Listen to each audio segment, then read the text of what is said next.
CC, what was your reaction to this hire? My initial reaction was I was surprised because I just have not seen in the record show over the last 15 years, going back to Butch Jones leaving Miami. Butch Davis leaving Miami, trying to come to Cleveland. And there have been disaster after disaster, college coach or college head coach, and making that transition. Now, in talking to people that I know and respect, and more importantly, the general manager who had a lot to do with hiring him, Steve Keim there in Arizona, he's like, Cris, you would like him. He's a man's man. He can call plays. Imagine this, because in the NFL, everyone's got the same resources for the most part. Imagine trying to go against Texas and all those big schools with the lack of firepower that he had at Texas Tech. Imagine the budget going against what they were spending compared to recruiting compared to Oklahoma. And I was like, wow, you make a very, very good point. And he said, I believe that he's a leader of men.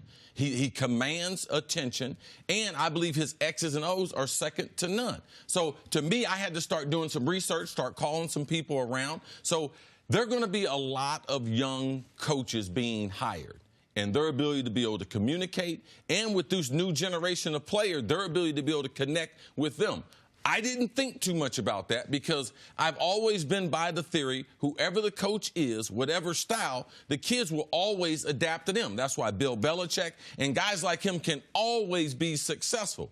But we're dealing with a different generation of young people, and I just believe what Steve Keim and some of these organizations are seeing, what Green Bay saw.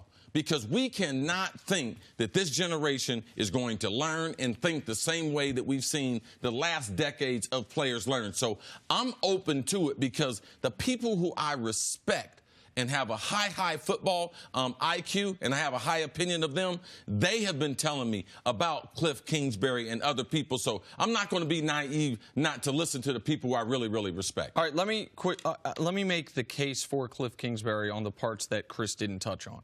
He was a coach at the University of Houston when Case Keenum set every college football passing record there was. He then was the offensive coordinator at Texas A&M when Johnny Manziel won the Heisman. He then was the head coach at Texas Tech. And Johnny Manziel is significant because a lot of that success was predicated on going against Alabama, yes, an NFL style. So would it transfer if you had the quarterback? It was in the SEC in real competition. It wasn't University of Houston against Conference USA and setting those types of records. Then he goes to Texas Tech, briefly as Baker Mayfield, I would assume helps at least some in his development, and has Patrick Mahomes and helps in his development because he was raw.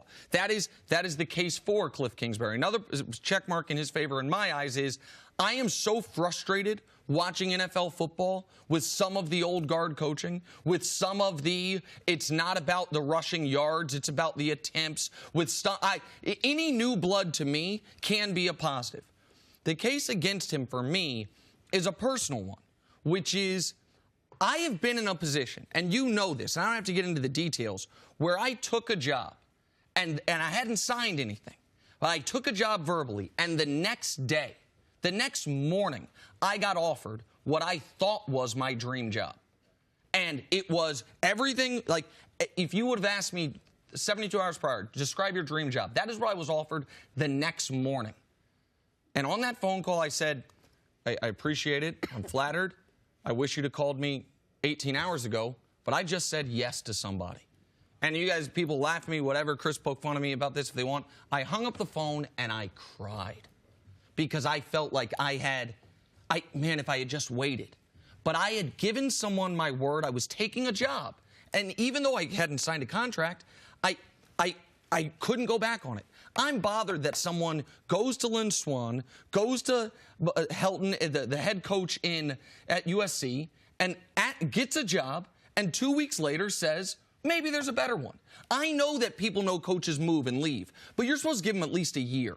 That's a part of the Kingsbury thing that, to me, he has to earn that part of your professional character back, because I don't want you to get engaged and then that weekend go hit on somebody new. Like, I give it some time. And that part, to me, he knew NFL coaching jobs were coming open.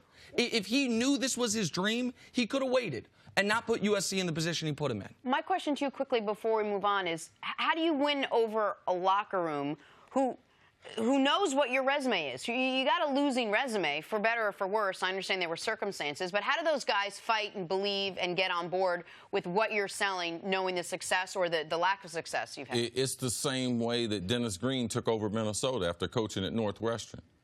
He wasn't a great success at Northwestern. But we understood, we respect the football. When you get in the room, you respect the personality, you respect the mission. Everything that he say is going to be very, very important from the beginning.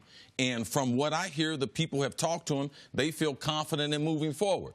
But what he's going to be judged on is offensively, can he be effective against NFL defenses? That's what gave Chip Kelly those 2 years. His teams, people don't remember, they won 10 games, they won 10 more games. But you realize the system off the field, it wasn't sustainable. The lack of management of clock time, it wasn't sustainable. Having all these undersized players, it wasn't sustainable. But his ability to be able to score points, that's what's going to give him credibility in that NFL locker room to be able to take over that organization. And Steve Keim and the Arizona Cardinals know the #1 resource in their organization potentially is Josh Rosen. And they want to, they clearly have made the decision that our franchise is going to go as our young quarterback goes. So we're hiring a coach that we think has gotten the most out of every quarterback he's ever been around. Right. It's the other stuff that is, to me, a real question. Kingsbury better call Larry Fitzgerald and get him to play another year. Oh, yeah. Because that would make his rookie season a lot easier having Fitzgerald in that locker room.